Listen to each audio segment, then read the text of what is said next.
And with this weekend coming up, we have the excuse to eat as much candy as possible. We do. I mean, it's hard not to. The temptation's just too great. It's hard not to be able to do that. But for generations, the thought of poisoned Halloween candy has brought fear and anxiety to so many. I remember my mom checking our candy when we would come back.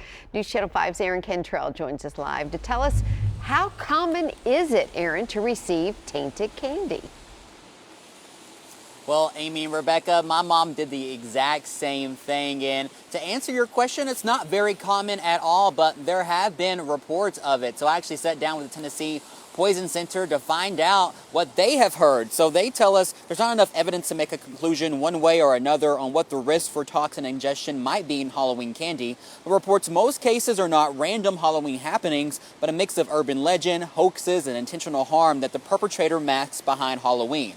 Dr. NENA BOWMAN's biggest piece of advice would be, if you have time, look through your child's candy to make sure packages aren't open and make sure there's nothing abnormal about it. And it's also a good idea to avoid consuming any candy that isn't in its original packaging or that has obvious defects in the packaging or wrapper. And far more common and more serious can be the risk of kids getting their hands on drugs or medication. Dr. BOWMAN says some of these THC products that are given out to children by accident. Kids have a much more dramatic response to marijuana and marijuana-like compounds whenever they're exposed.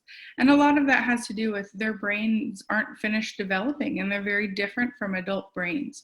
So while an adult could eat much more of a THC, marijuana, or marijuana-like compound, kids just don't tolerate it very well. Now, if you do suspect that your child has eaten a THC product or some sort of medication, you can call the Poison Control Center. They're open 24/7, and they will be open this weekend. That number is 1-800-222-1222. And of course, if there is an emergency, call 911. I'll send it back to you all.